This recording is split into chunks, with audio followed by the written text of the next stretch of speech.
I'd almost thought about starting this session off with an Alice Cooper song. I don't know if you've ever heard the one called Stephen. But if you get a chance, you could listen to that on YouTube. Hold on a second.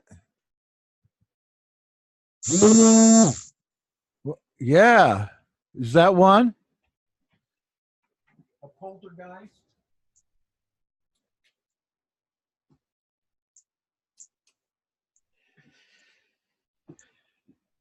But tonight we talk about, something's gone haywire here. Okay. We're talking about people that are either totally possessed or deeply oppressed. There's deep integration with a person's own psyche to the point where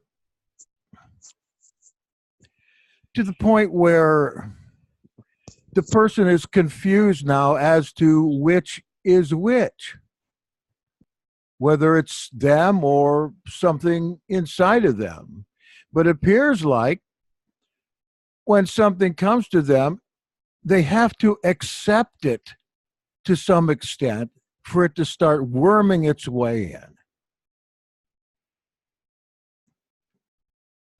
And there's this other question of, can demons oppress Christians?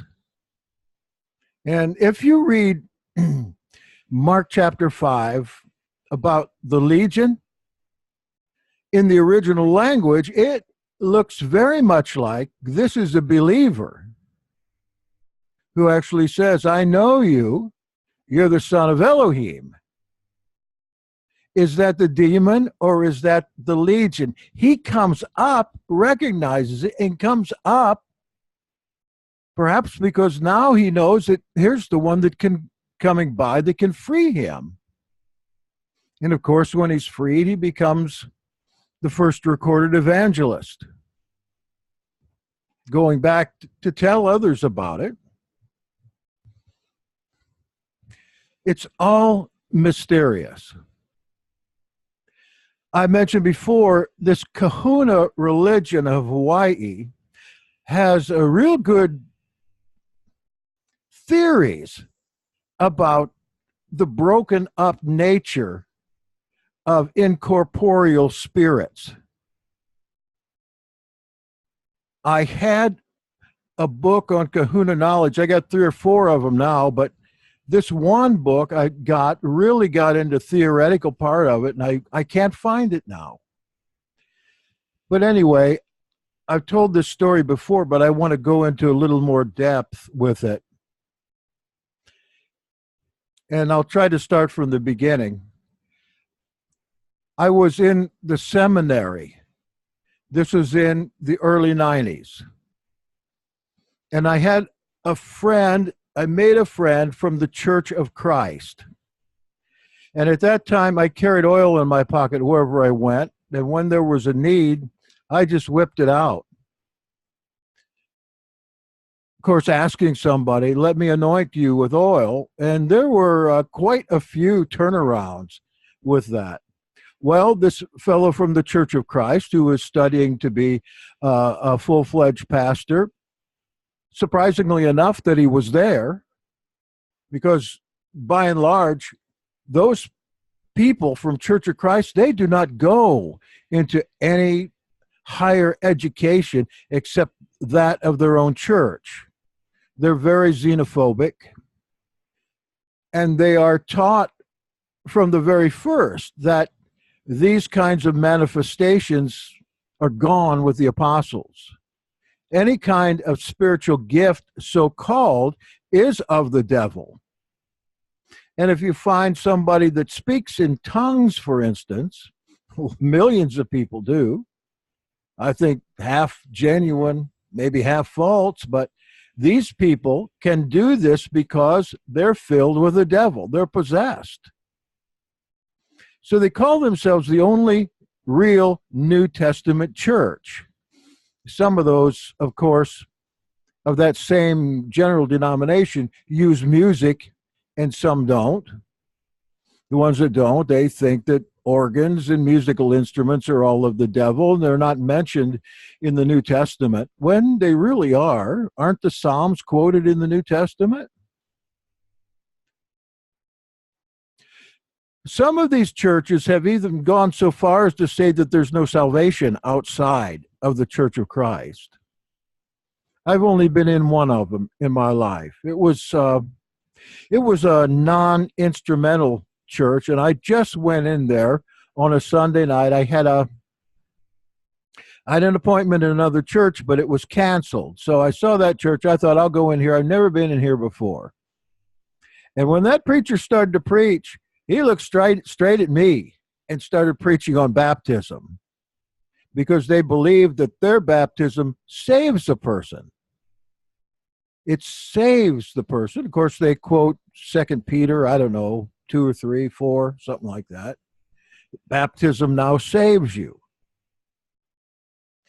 So these folks are very narrow-minded. They're low on the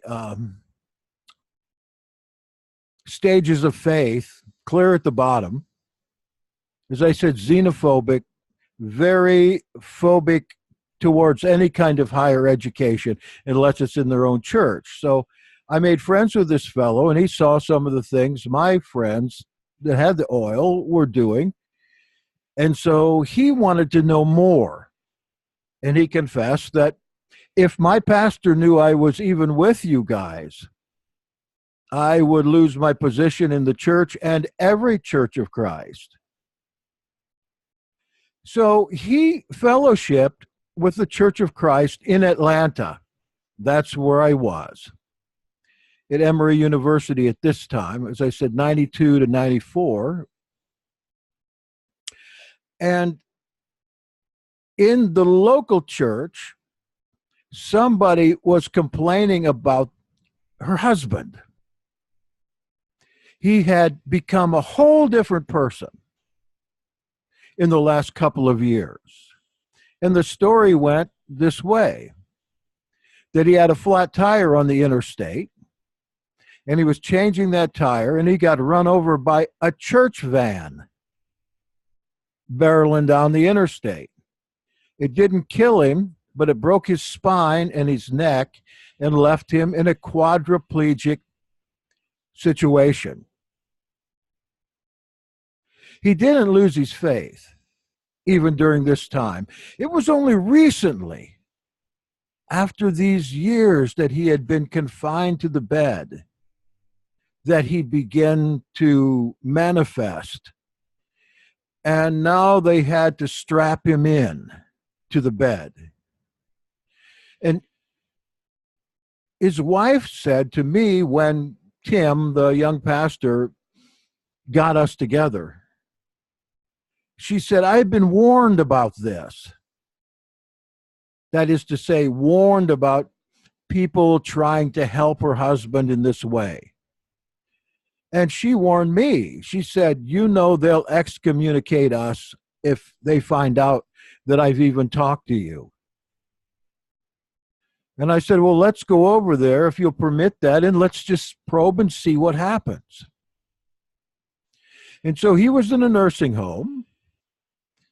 My friend, another oil carrier, and the young pastor from the Church of Christ, and the wife was there at this time. And there was Stephen in the bed, emaciated, roped down, belted down. And when I looked at him, I had some discernment. Of course, I didn't see this with my eyes. I kind of saw it in the spirit, that there was something like an octopus on top of him with its tentacles on his arms, and its head, his head in its head, in that big eye, and it became a kind of a vision that whenever I looked at him, I saw this. But that wasn't enough. We talked for a little bit. He could not talk. but he did things with his eyes, and he poked with a stick and so forth to make himself known. And so we prayed, and I went around the back of the bed where he couldn't see me. And I thought, I'm going to stand back here where he can't see me, and I am going to use the warfare tongues and see if anything happens. And I did, but I didn't do it out loud. I just moved my lips and spoke very softly under my breath so he could not hear. There's no way he could hear. And immediately, that fellow started trying to wrench free, and he went into almost a convulsion trying to get free. And I came back around, and his face was screwed up in such a way that he didn't even look human anymore. And of course, the wife said, "Oh, there it's happening again."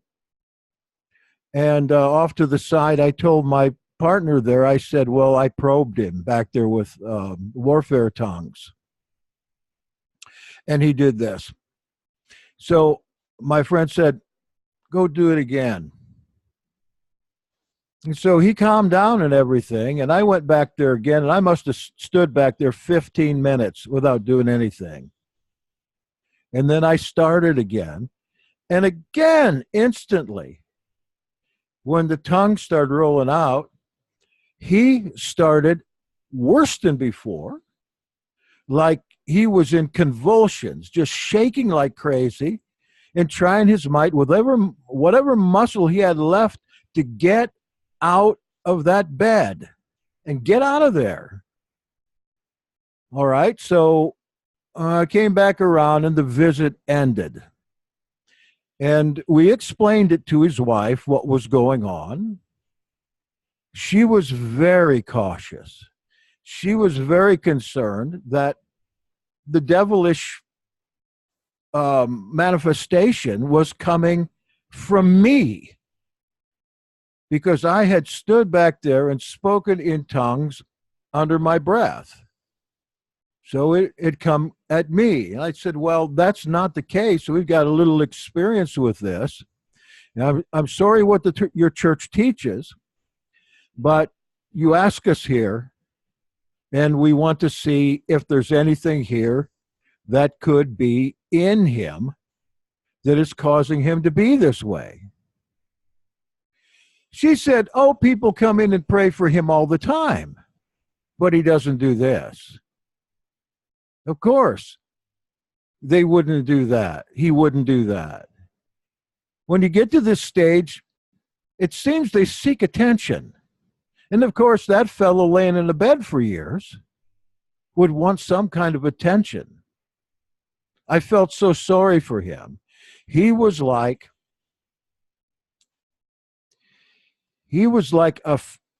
a wounded mouse with a great big old cat in the room with him. And in the spirit, I could see this thing moving off. There's a second bed in the room, and it seemed to just move off as we were leaving. So we made an appointment to come back again. And a week went by. His wife consented. A week went by, and we came back. This time, I didn't probe him.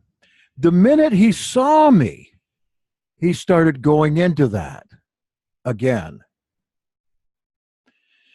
Of course, what I'm thinking is there any way to do some deliverance ministry on him? One thing you must have in cases like this, it's just not spiritual strength. That doesn't do it. Compassion. You see over and over again in the Gospels, he had compassion on the crowds. He had compassion for somebody. This one he loved, or he liked, in the case of Lazarus.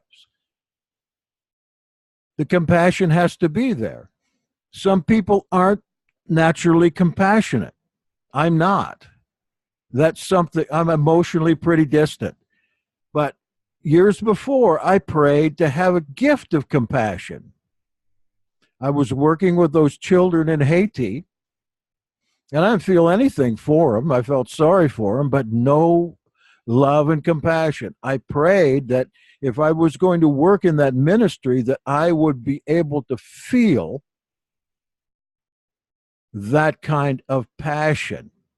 Compassion is love in action, as you know, and it makes you feel bad sometimes because your spirit is grieved by what you see, by the plight of other people who are not fortunate like you are. I can't think of anybody more unfortunate at this point than Stephen, who, as I think I mentioned before, had risen up into the church to becoming a deacon and a leader of children, and he wanted to go on to be a professional child minister, his wife said. But now he was way too buggered up. And who's to say that whatever manifested in him wasn't keeping him from being healed? That's often the case. Disease, injury, anything bad that happens seems to draw these things in. Like I said, the cat is seeing a little meal here, an easy picking to come in and enter in. And all that lonely man had to do was invite a companion to get started. Obviously, he'd done more than this by this time, because she said that he'd been in his right mind all this time while in the bed, but only now coherent. So out in the hall, I told her, the wife, this is an impossible situation. If only we had a private place to do this, then we could make some headway. I mentioned to him, you see the manifestation here. You see how he reacts to me, not to you, not to the other guys, just to me, because I probed him and I reiterated to her that there's no way in the world he could have known except by demonic discernment of spirits. She was so intimidated by her pastor and the fear of being kicked out of the church. And there were all the time nurses' aides coming in. I mean, we didn't hardly have a few minutes with him alone that they didn't come in for some little thing or the other. It's like it was a conspiracy, because we spent a couple hours altogether there. And it seemed like when we would get in some serious prayer, they would come in.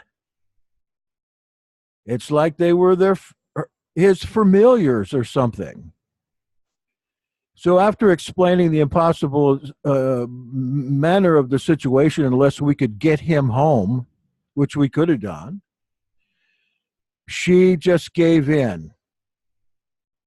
Now, here was a case where if it were me, I'd try anything. I would try anything to get my spouse out of a situation like that. If I didn't know any better, if I had to call a witch doctor, who wouldn't? People do it all the time, trying to get some relief for their loved one. So my one friend and I and the young pastor, we went away feeling very dismayed. Here's a situation, there was nothing we could do. And we were so busy, all of us. I had 3 churches at that time. I lived 100 miles away from the school, and I was there every day and night until late. driving back and forth 100 miles each way. And the academic burden was huge. Plus, besides the 3 churches, you have to do 2 supervised volunteer ministries too. So time was very limited.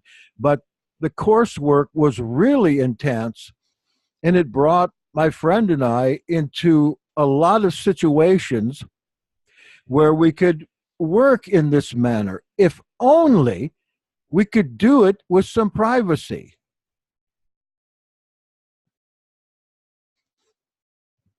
Dismaying. I still think today how sad it is. And I think of that Alice Cooper song, Stephen. It describes this guy's situation almost perfectly. Now, I don't have any doubt that you all have had experiences that made you think there was something going on that wasn't of this physical world. And there are some sure signs of the reality of spiritual evil that I want to share with you. And a few of these I have experienced myself with other people primarily. And the first one of these is the activity of a poltergeist. What that entails is moving objects. In my case, it was electronics all turning on at the same time.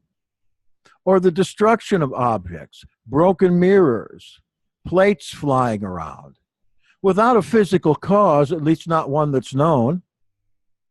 Slamming of doors is a big one. Footsteps, yes. Big footsteps with nothing there. Evidence of footprints. And for me, evidence of the weight of one of these big entities on my friend's bed.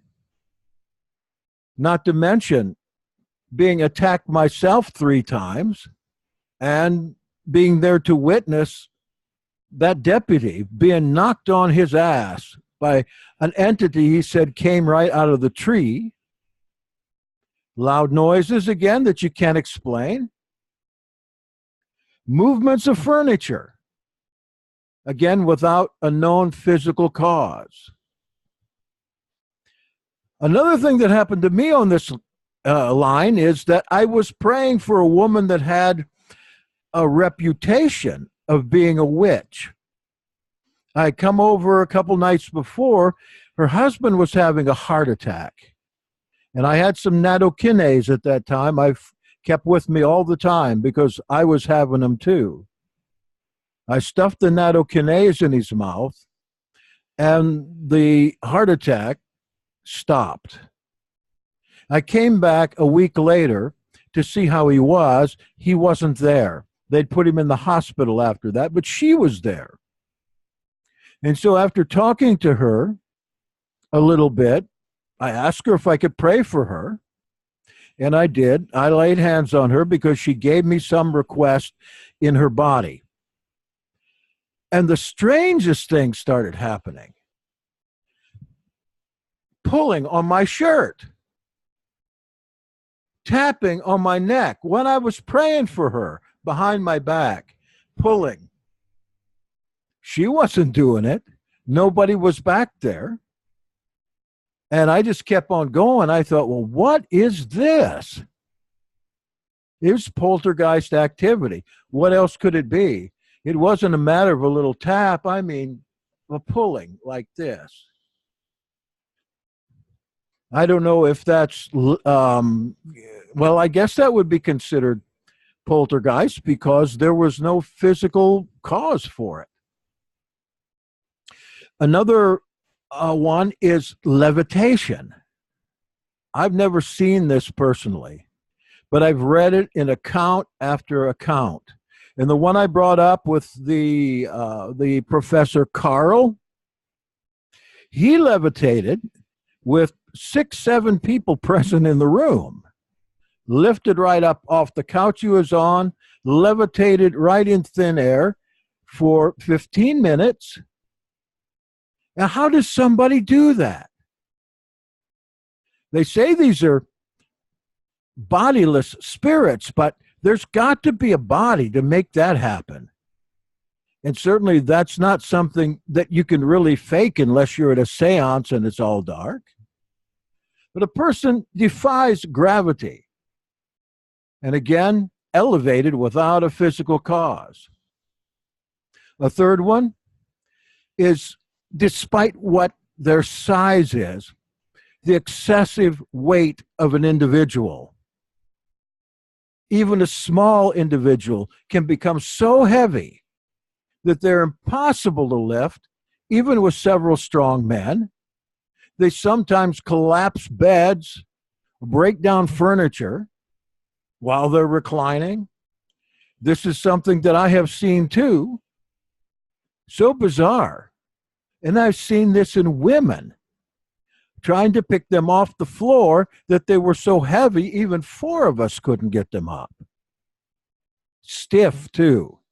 Stiff and heavy. The fourth is telepathy. Again, we have to distinguish spiritual gifts from psychic gifts. They're both real, but they're both completely different.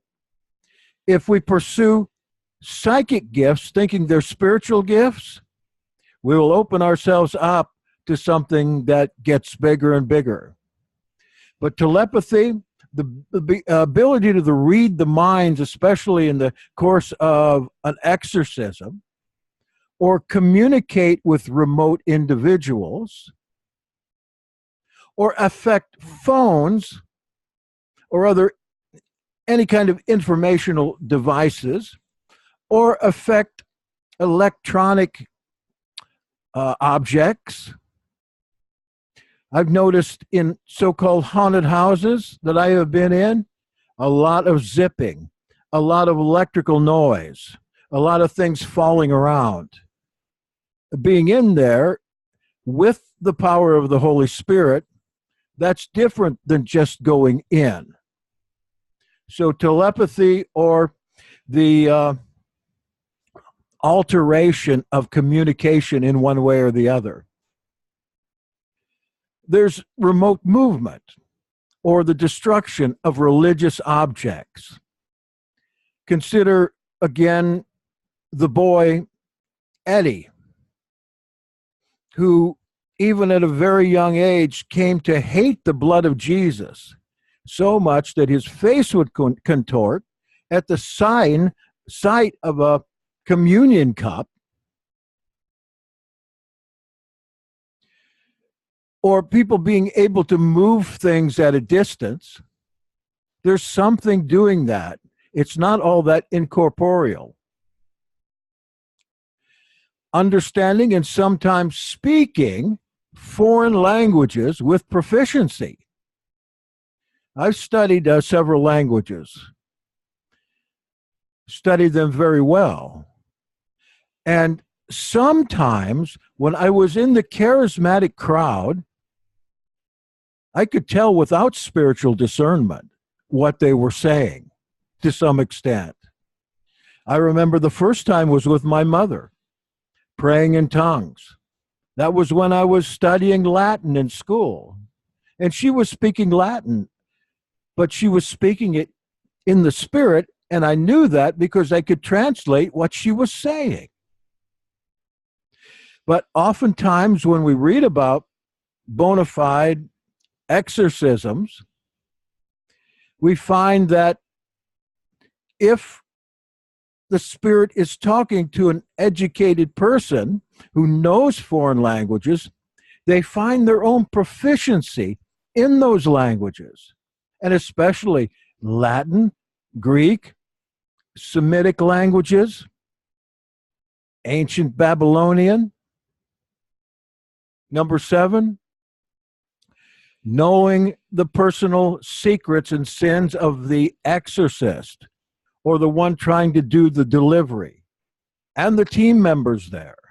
If you've got a team and you get something to manifest there and it's talkative, you want to keep them quiet.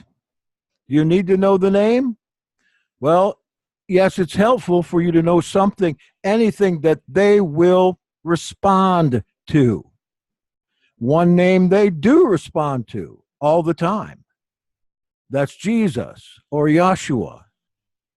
But those things coming out of the ground, they didn't. They didn't. That is so strange when I think of it. We finally got rid of those with praise. After 4 years, we would curse them, send them to the feet of Jesus, send them to hell, send them to the flame, send them to the abyss, and they would cut off for a while. But then they'd come back, and the threats had to be harsher and harsher and harsher. Knowledge of personal secrets. And where do you think they get those from? Well, it's not just one demon that you're dealing with here. You're dealing with a unit, a legion, a many, a connection, a network. And remember, the one you're primarily dealing with at first is called the precept. You got to get rid of him before you can get to whatever the bigger thing is. Sometimes what you can do is command them all to be bound up into one bag or one package. Sometimes this will work, especially if you get to know a little bit something that's in there. Bind them as one package, send them to the feet of Yahshua. Where else can you send them? We don't know what to do with them except to send them to him, to have him do what he will. Spirits of earth, wind, water, fire, netherworld, and gloom. This is a terminology, technical terms of what these things are from ancient times. Sometimes we can just call them out that way. And it works. But when you've got somebody that has given their members up, that's often a little bit harder. A little bit. Sometimes I've never been in a long-standing deliverance, just short ones. What I read about is that they are so exacting, especially for the exorcist, that they lead to health problems eventually, certainly fatigue, passing out.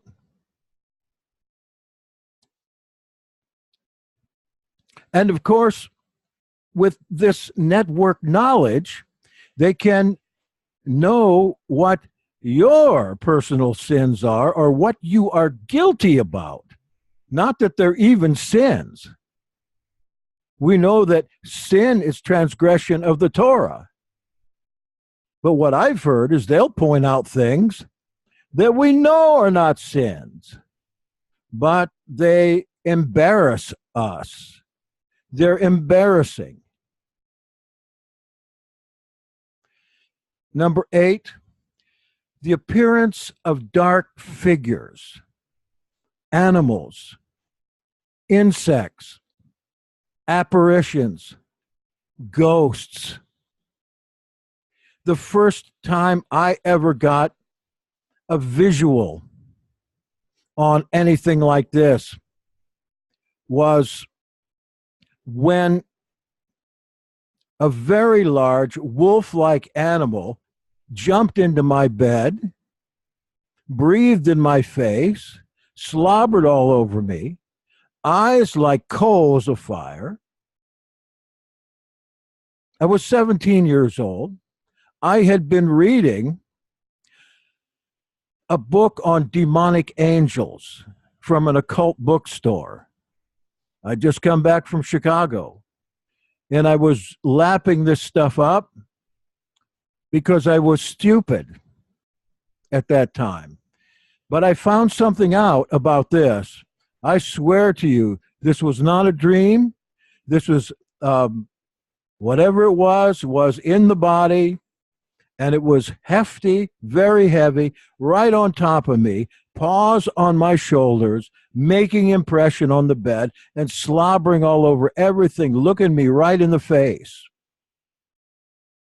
That thing dispersed with the name of Jesus very quickly, as scary as it was.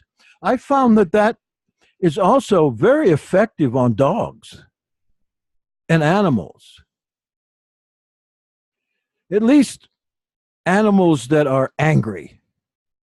Doesn't seem to work too good on dogs that are just annoying you to pieces, and they do seem to want to come around me and annoy me. I feel like dogs are unclean.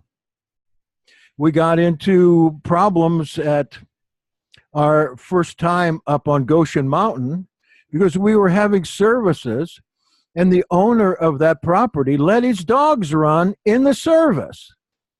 They were jumping up on people when we were having a holy time of worship. And I'm sorry, I lost my temper. I said, get those dogs out of here.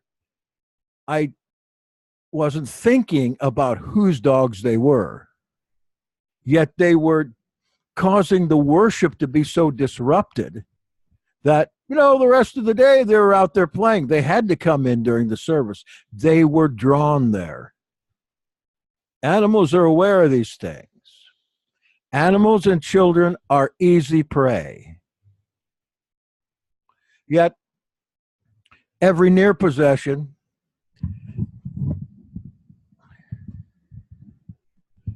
they're not all the same. They vary so much. Some demonize people when you work with them. They have very few of these kind of paranormal features. But what I'm sure for you is that you've seen a person's face change all of a sudden. You might have also seen a person grinning in such a way as they don't even look human anymore. I have a friend here in this area. She's confined to a couple of rooms now with COPD so bad that she has been having visitors. This is a woman of Elohim with spiritual gifts. She has been having the visitor of a man with a crystal face, shiny crystal face, and a little girl. I asked her, how often do they come? This is recently. She says, one or two of them will come around every night. She said, there's another one that's just dark. I say, how do you handle that, Yvonne?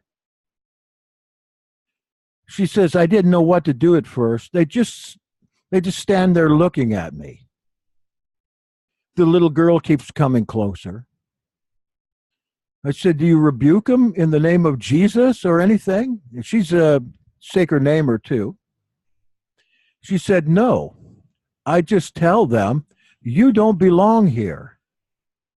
You have to go away. This is another case where I would like to sit in on this, but she's in a semi-institutional environment. And it sure wouldn't look good with me sitting in her bedroom all night. But I'm curious. And I'm curious to see if there wouldn't be some way to get rid of those things altogether. I mean, how would you like to have beings, unlike any human, coming into your bedroom of a night when you were incapacitated? I can't think of anything much scarier than that when I was a child. My own son would go into fits at night when he would go to bed after he'd been asleep a while. He would fall out of the bed nightly, bang. So what we had to do is we put a strap in that bed that strapped him around the waist so he couldn't fall out anymore. And I just felt sorry for him, but I sat with him one night and I asked him, what is going on with you falling out of the bed? He says, I wake up and some things are coming out of this closet. Right across from his head was a closet. I didn't doubt that at all, but I taught my kids what to do in cases like that. If you got grandchildren and they have this kind of problem, you can teach them too, to get rid of them in the name or plead the blood. And that's what my son did. After a couple nights, that was the end of him. I didn't doubt him a bit. I see some parents say, oh, you're just imagining things.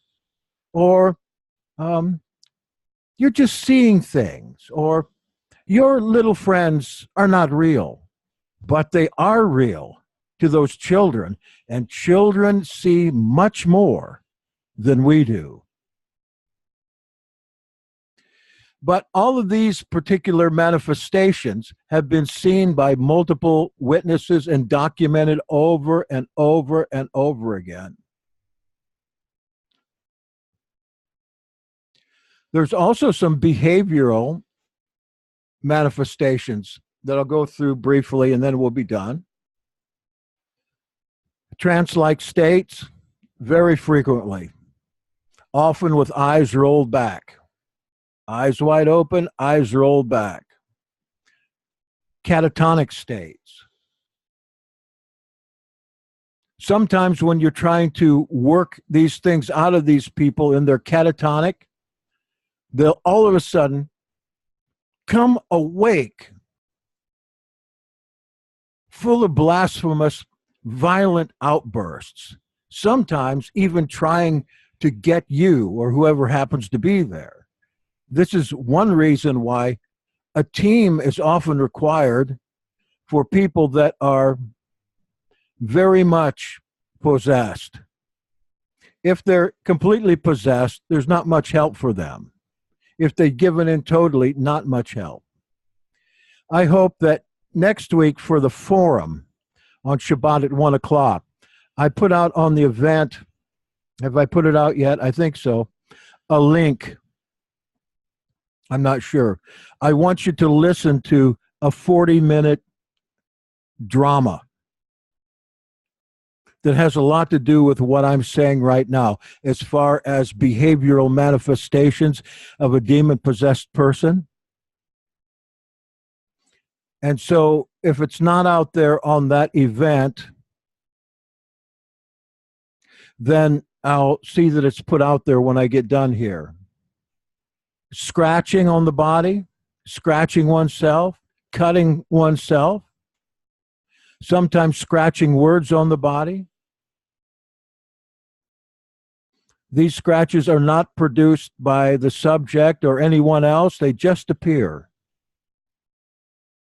In Ken Summerall's classic case in the Philippines, which I believe is up on YouTube, classic case, I mentioned it the other day, was Smith Wigglesworth, where the prostitute who was in the jail cell right in front of Summerall and the police that were there began to manifest being torn apart as though with razor blades all over.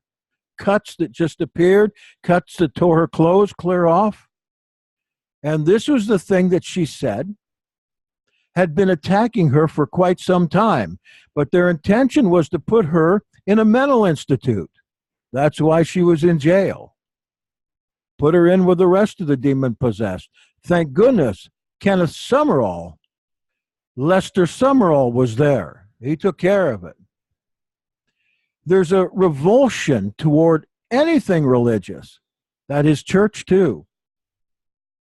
Revolted by church.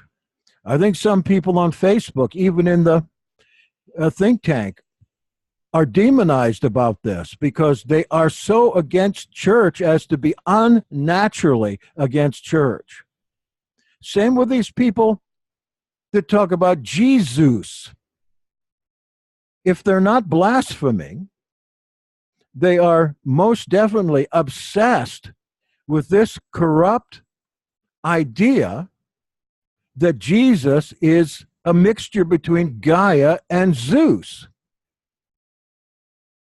I think if you were around in the think tank a couple of years ago, some of these vegetarians and vegans were definitely possessed with something militant, hateful to the core.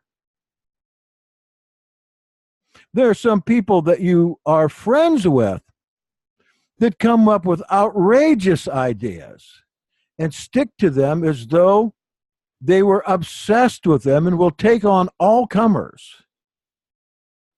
I'd like to mention a couple, but I won't.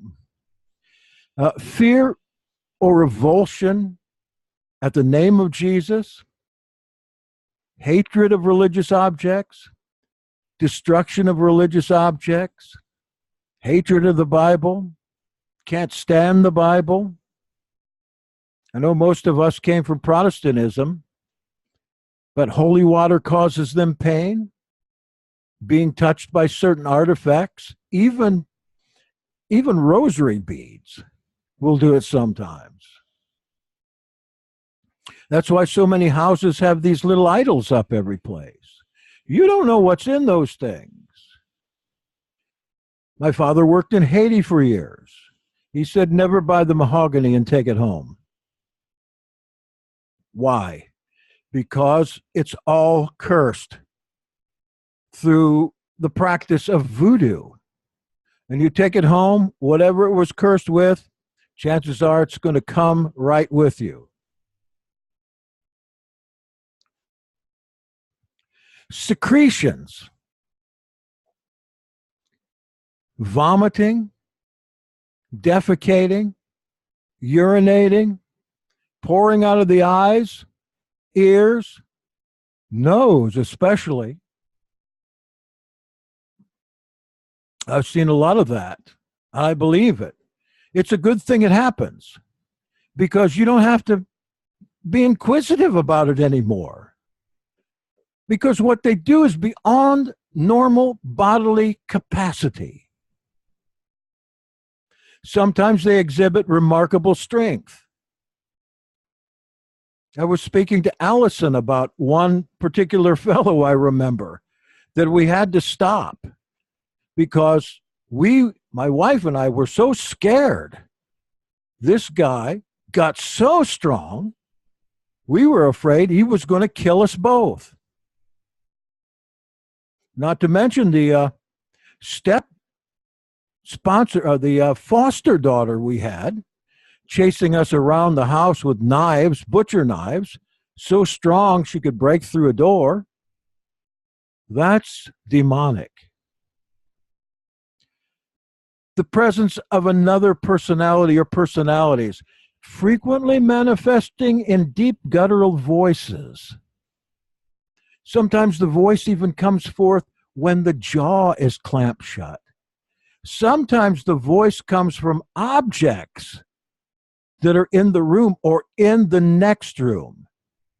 This is one of the things that this recording that I have for you for Forum is about. Voices, guttural voices. Have you ever talked to people whose voices change when they found out you're religious? Sometimes they go up into a childlike voice, especially people with, what do they call that? Bipolar and borderline mental disorders. That happens a lot with them. Or dependent personality disorder, when somebody, especially a woman, wants to get her way. You'll hear the voice and the vocabulary completely change. And as I mentioned before, irregular, almost impossible facial features. Sometimes manifesting an evil face with an evil smile. As Malachi Martin and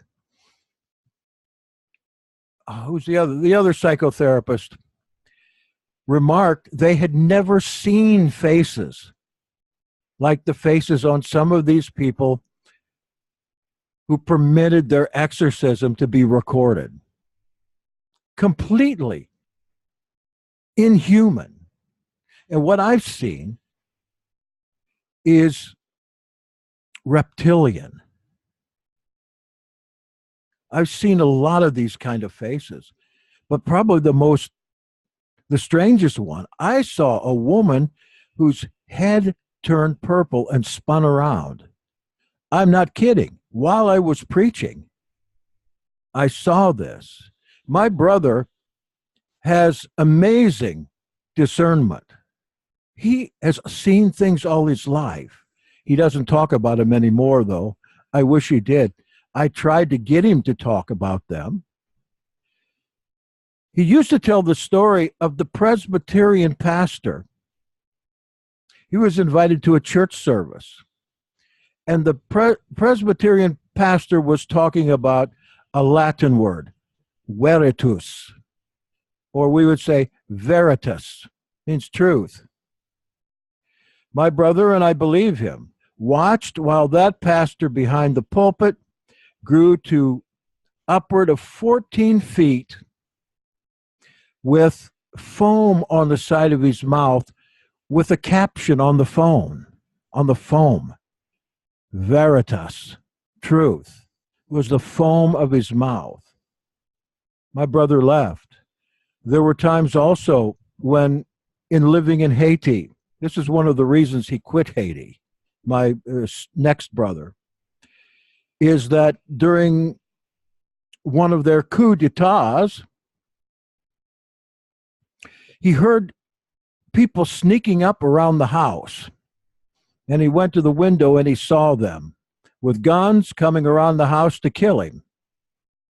Woke his wife up. He said, "We have to pray for angels. We have to pray they're coming to kill us." And they went outside to face these people.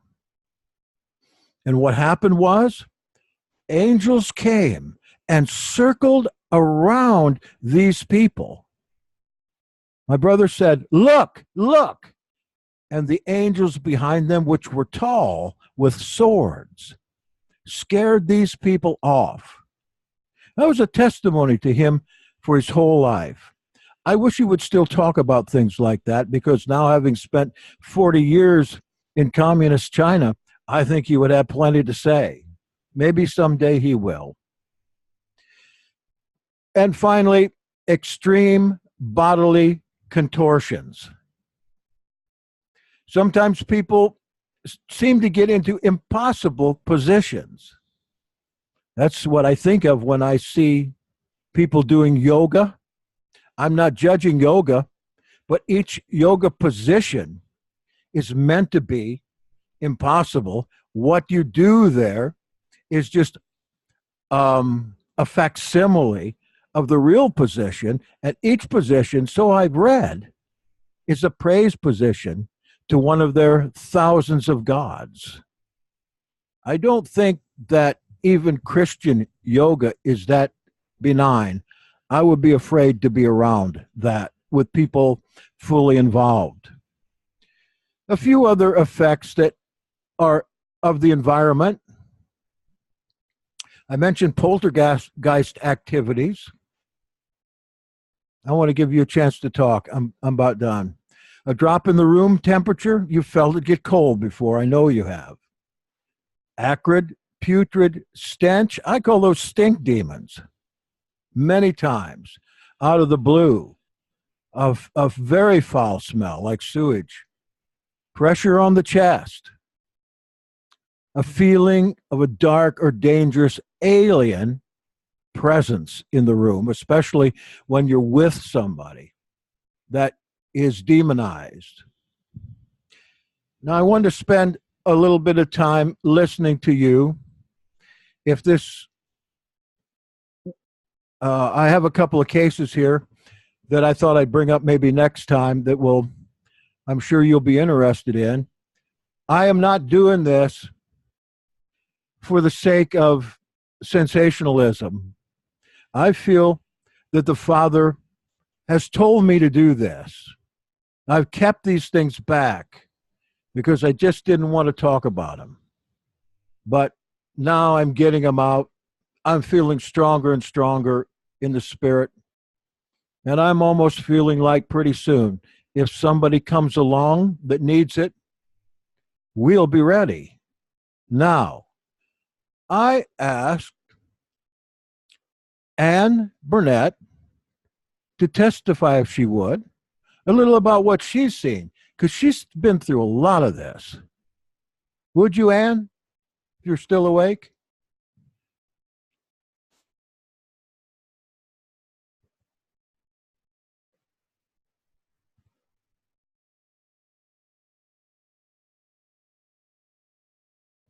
Okay, there we go.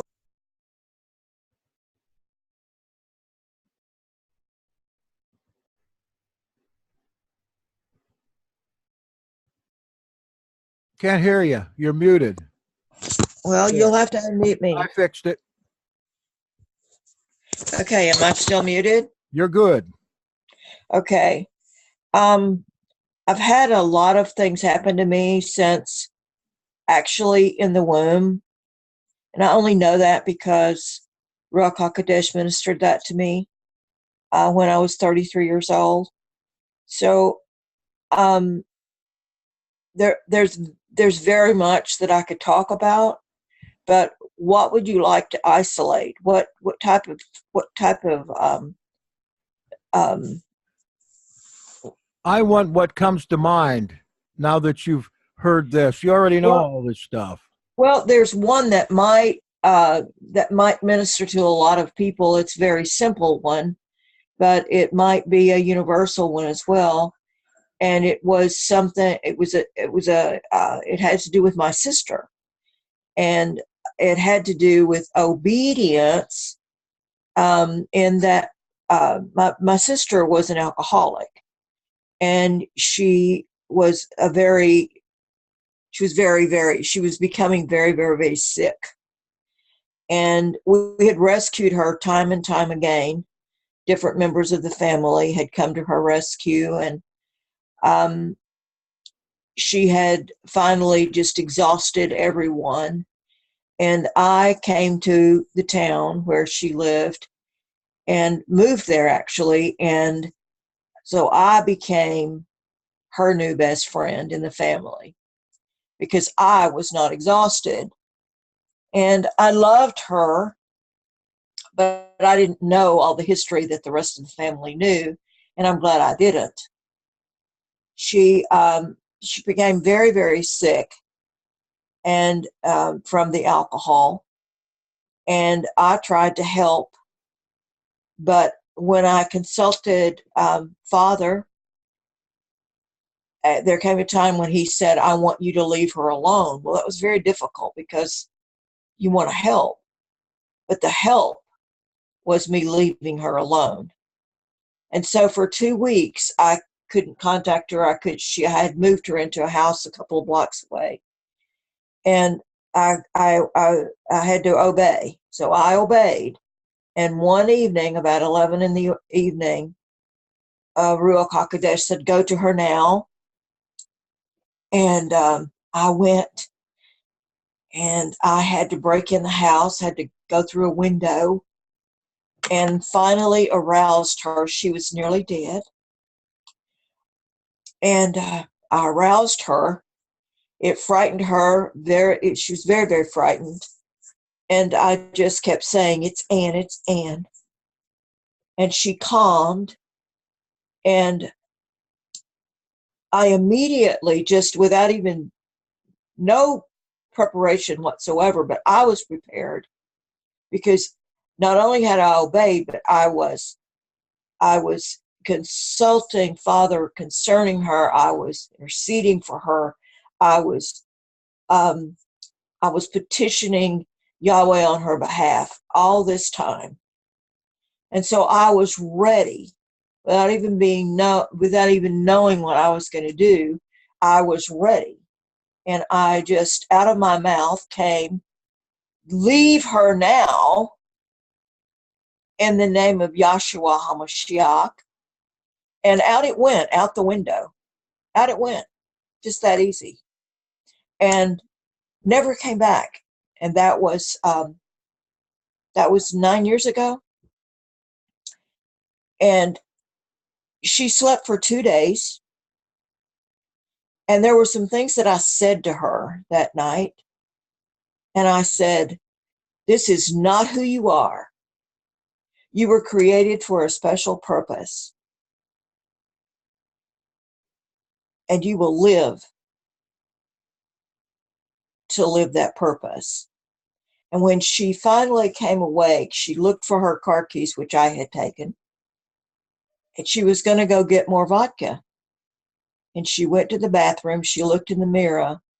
And she called me later and said, Ann, the strangest thing happened. I looked in the mirror and I said to myself, this is not who you are. You were created for a special purpose. And you will live to perform that purpose. And then she added, you are not getting any more vodka. And she never did. She never did. So I think the point of that is it doesn't have to be a laborious situation. Exactly. It just, you should never, Joshua, they knew he was coming. They were afraid of him. So they bowed to him. They said, please, please, please. They begged him for mercy. So it just doesn't have to be this big deal. It's just you just have to be prepared and be compassionate, like you said, and the Ruach HaKodesh takes over. That's what I believe. And that's exactly right. I think that we get so many manifestations a lot of times because the person that is trying to do it just simply isn't prepared by the Spirit to do it. Just because a person knows how. You notice something else about that testimony. She didn't remember a thing. No, she didn't remember anything. She didn't even remember me being there, which had nothing to do with me. I was just the conduit he used for that purpose. So it didn't matter that she doesn't remember. To this day, she doesn't remember. And oddly enough, to this day, she is not a believer in Yahshua. To this day. So people who say, well, you have to be this and you have to be, it's just not true. But she's free and alive to make a choice. Free and alive, and she has an evangelistic, personality. And I told my older sister, I said, if she could just someday realize who she is in Yahweh, she would be the greatest evangelist we have seen. And she said, Ann, I just don't think that's ever going to happen. And I said, well, I do. Well, let's just believe for that. She's younger than you, right? She's 4 years younger than I am. She looks like she's about 30 years older. She was very, very, very beautiful when she was young. And she's just been in so many demonic situations that she chose. She chose demonic situations. She's always refused to bow to Yahweh, always. She was a rebellious child. She was, if Daddy told her not to do it, she was going to do it. Whatever he caused her not to do, that's what she wanted to do. It's like a spirit of rebellion. Always. So I just backed off from it, and I don't even pray on her behalf unless I'm prompted to do so. That's the way it should be. I think we pray too often when we're not inspired to do so. What good does it do? But anybody else want to say a word? I want to maybe next time talk about how we can get rid of some of these little things we have too. Anybody else? Okay. I thank you for coming. I don't, as I said, I don't want to be sensational or scare anybody, but I think the time's come on these things. This world is a mess, and this country is a mess. And sometimes, if we'll listen to the voice of the Spirit, we can do something to alleviate this. Thank you very much. See you next time. Yahweh bless you.